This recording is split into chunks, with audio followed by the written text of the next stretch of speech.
Recording in progress. I hear that sound all the time. So do I. Whenever I do these interviews. All right, so this is another interview from Afric-Dias. To everyone that is watching, we appreciate the subscribers that we get. Back to the importance of the show. It's up to us to actually facilitate the flow of information from those in the diaspora to those back at home, and from those back at home to receive the information and use it in as much as we possibly can. And today I have one of my dearest friends since I've came here to the District of Columbia. I said it in a very African way, to the District of Columbia. Where are you? I'm in the District of Columbia. Yeah. I like I've been able to make since I've come here. The reason why we have him on the show is that I believe much more than just being a young, driven African person that he is. He's a wealth of knowledge and experience, and I believe he has a lot to offer to everyone on the show. So, my brother, welcome. Oh, thank you for having me. Wagwan, why you say there so? Thank you for having me. Really appreciate you. Yeah. Sure. Yeah. I think the first thing that we like to get into is just like your upbringing. I know that you're from the Gambia, Sharif. Ceesay, I hope I am saying that right because that's the name of the title. And could you please just tell us about yourself, your upbringing? I try to do the best that I can. I know that you're from the Gambia, you've been here, and you also grew up in Leeds as well. But just like some of the things that I might have not picked up on the poster. No, I think you hit it pretty well. Most of my childhood and early adulthood was spent in the Gambia. Just a very large family. Our family is we're the definition of extended family, but Yeah. still being close-knit on both sides, mom side, dad side, and you have a host of different types of people there. You have people who work for the government and are very much involved in civil service. You have private sector individuals. You have individuals that are hoteliers, for example. But they all have the same similar aspect where they just care about how the community goes as a whole. And if you're helping yourself, you can't forget your family, one.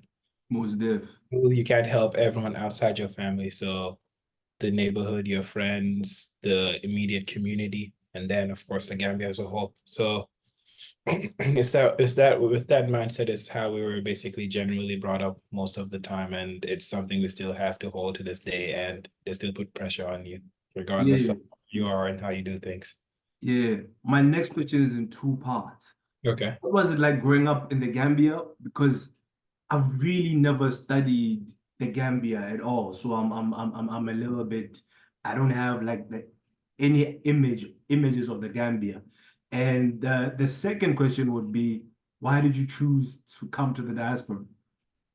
So it was Gambia, the best way to describe it is it's pretty small, although it's like pretty much heavily congested Uh-huh. due to just being such a free country and always open to people coming in, which is Uh-huh. a good thing. But it's a small country on the coast. You don't hear about it because it's never in the news for anything. We don't really have natural resources that people are fighting over. It's a very peaceful country. It's calm and quiet, and it's just a pretty steady lifestyle. And it's just a coastal lifestyle, really. Sunday on the beach. Most days people are just having fun playing soccer and then just the usual thing. So it's always been like a steady state type of country. Mhm. And then as far as coming here, well, that was mostly I was in England first, and then my family and my dad's side said, why are you in England studying geography? You should come to the US. You're going to go to the University of Maryland and you're going to study economics. Oh, It's wow. something I wanted to, but it's something they said is important because they want to know what I can do with what I study. And Uh-huh. I could have a bigger contribution if I studied economics. They saw the little bit they had with me doing economics because in the Gambia, you have like 4 or 5 years of studying economics before you graduate. Oh, really? Yeah, and I only did one.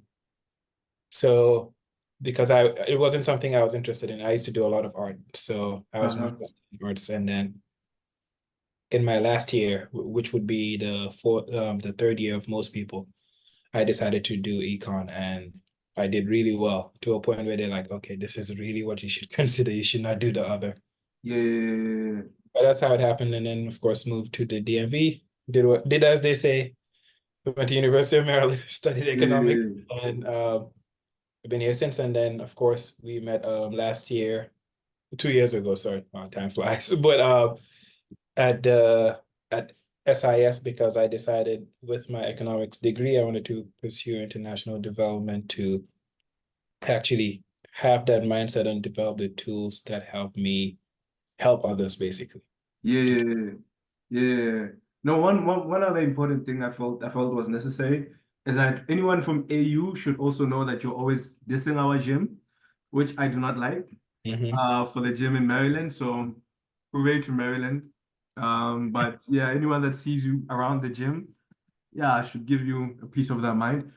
But listen to what you just said, right? Um, I want to understand. So when you came from all of that experience with just the rich history of people in your family, really going into like so many different fields, Mhm. as it is, I want to understand what was your image of when you came over here, or how it could be coming over to the United States, and what was the reality of the situation once you actually came and adapted to everything, and you actually understood that this is how it is, and this is how different it is from back in the Gambia, or maybe from even back in Leeds. Well, it's very different from Leeds, for example. And I think what all of this helped develop for me is it matured me pretty fast and showed me important how important it is for me to understand my skill set and know how much I can push myself to achieve things. I think in Leeds I was just too complacent. Geography Yeah, was okay.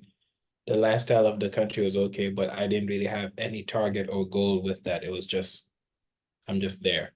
yeah, In the Gambia, it was more like this is what we've accomplished. So you're not coming back here accomplishing less. You have to be at equal footing or more. So it's kind of it's good pressure, and it's uh-huh, not like pressure that's going to bring you down. It's encouraging pressure. They're like we know what you're capable of, and this is what you're going to do. And then once you come back, we're all here to help you because we know yeah, what you're capable of. So there was a transition, and then of course being here alone for most of the time. We have family and friends, and also it helps. uh-huh. And but at the end of the day, it's you and your books or you and your job and whatever you have to do to get yourself going on in life and progress. You know how that is different because I hear it being said, and most of the time when I watch like sitcoms from like in Nigeria, you always find like the parents telling their kids like, no, you're going to be a doctor, or you're going to be a lawyer, and you're going to be this. With me, brother, I won't lie. I got the scholarship, and my mom just said to me, "Yo, I'll see you when you get back." It was Mhm. so I've always wondered how someone in your shoes actually fits within that dynamic of actually or actually handles that pressure. And some of the tricks and tools that you've learned to handle. Well, I won't call it pressure, but knowing where you're coming from and knowing what is expected of you. Could you tell me some of the tricks or the trade that you've actually picked up along the way? Because that's one thing that I've seen it not being spoken about as much as it should be. Some of the mental health tools that with us people or with us professionals in that diaspora will have to use so that we actually have fuel in our tank. I think it's a matter of finding what puts you at ease Yeah, and using that as much as possible. Like use it as your punching bag. Just keep going at it, and it helps you. If it helps stimulate your mind to think, to do things, sure, you can do that. If not, that's fine. But I would say that's the most important bit. I know, for example, of course, I love fitness and I love the gym. but it's gone beyond a physical thing. It's a mental thing, and it's a place where I can just channel and meet a lot of people, including people from SIS, Yeah, who their experience and how they handle things and how they're going to navigate through things. And it's helped, for example, with a lot of connections in people in the international affairs world too. yeah, Full conversations. But in general, it's just a matter of finding finding the circle that helps. I mean, I know for us, like the two of us, it was very random, but yeah, we have we've had a very good connection since, and it was literally the first day. It wasn't even yeah. day one, it was Yeah, orientation. most That deaf. happened Yeah, to each other, and yeah. then It was orientation. I remember now. It was orientation. exactly, Yeah, and it just continued throughout till yeah. okay, and I don't think it's gonna end anytime soon. So Nah, nah, nah, nah. it's one of those, and especially when you find like-minded people, it helps push your goals and achieve more than you maybe even that you initially set forth. I know, for example, in high school, you know, I played too much. My family would tell me I'm smart, but it wasn't reflecting. Yeah. It seemed like something clicked once they told me you're going to the US, you're going to do this, you're going to do this in my brain, and then all of a sudden just this level of focus that I've never had in my life and came in, and it's never stopped to this day, which I'm grateful for. So it's a complete Yeah. shift, but it's something that was needed, and at least it shows me personally what I was capable of then. If I harnessed it then, sure, but that's dead rubber. But now I'm actually doing as much as possible to do it.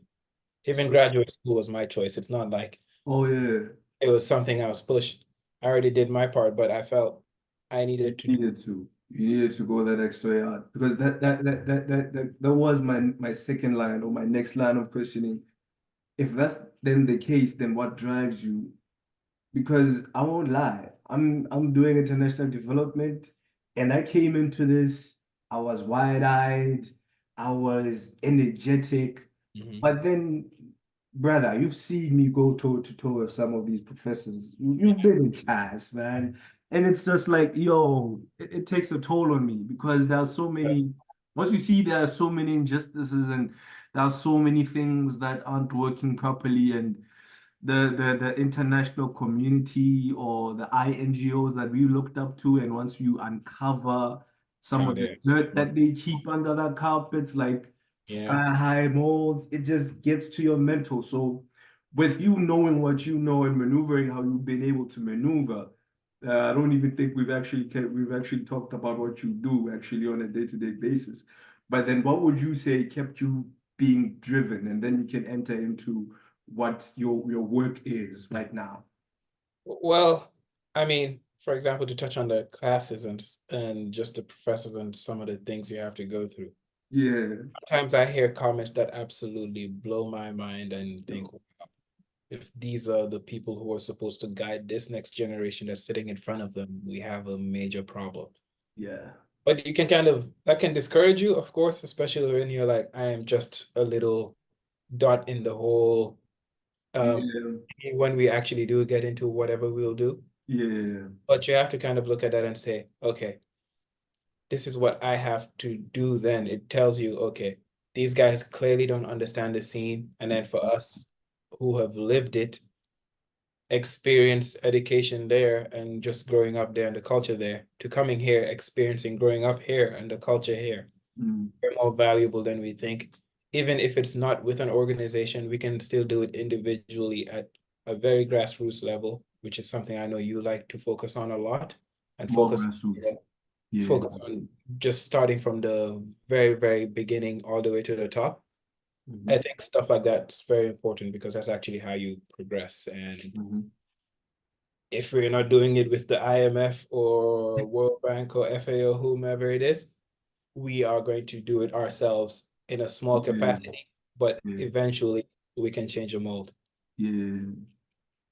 So going into like what you actually do like on a day-to-day Yes. basis, So your my field of day-to-day work. basis, Yeah. right, I'm a day-to-day basis, I'm a coordinator, program Mhm. coordinator at the University of Maryland, but we're a specific research unit outside of the university called START, which Where's is that start?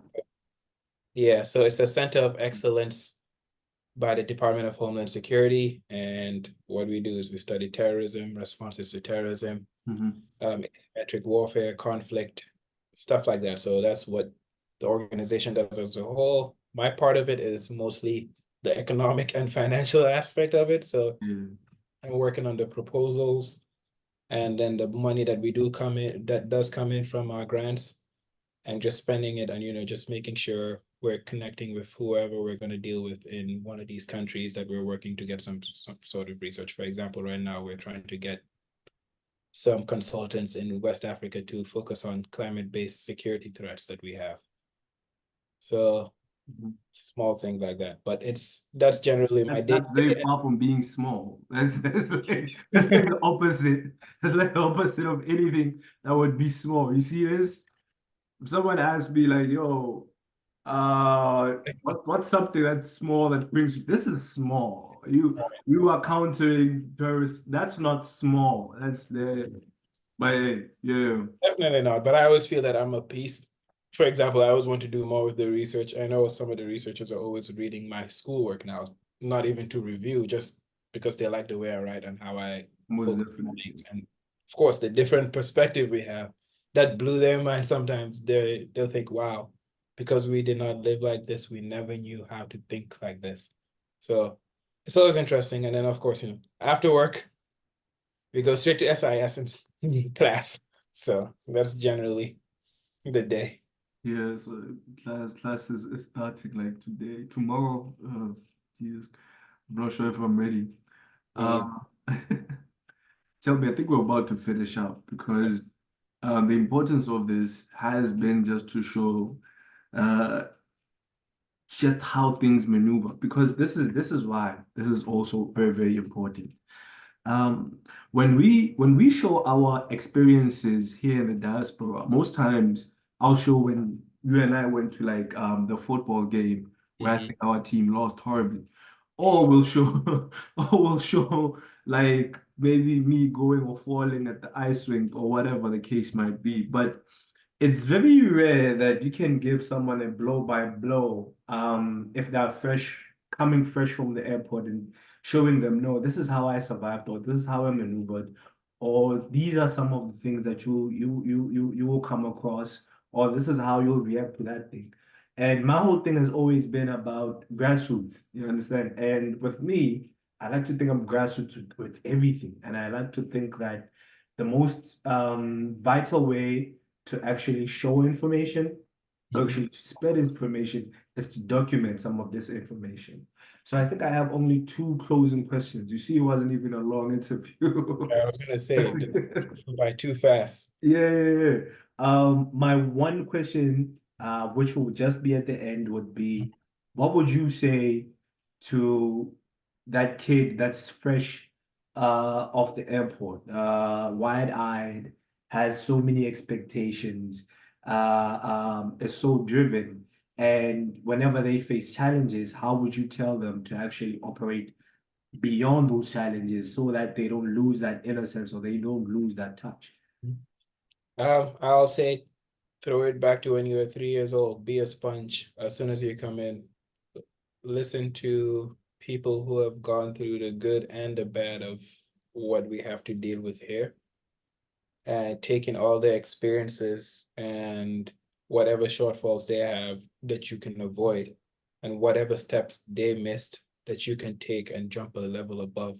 Because at the end of the day, it's how you share information and what you can do with it, and how that information helps you become better faster. Yeah. I mean, I know, well, both of us and thousands more in the US outside of DC.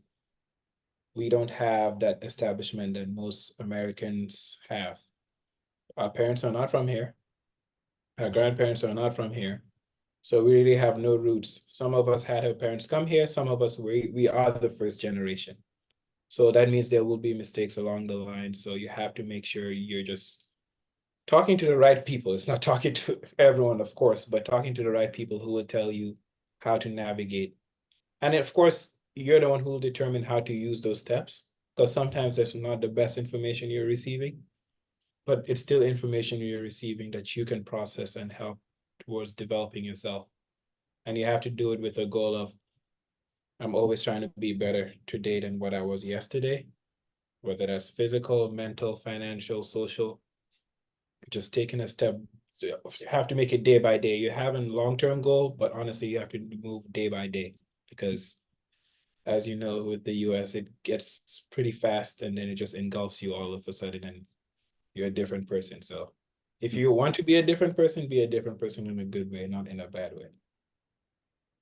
I think with that, the other thing I'd like to know would be your closing remarks, or what would you like for everyone that has actually listened to this episode? What would you like for them to gain from your experiences, and maybe if you even if you have closing remarks, yeah, just to end it off. Definitely don't doubt yourself.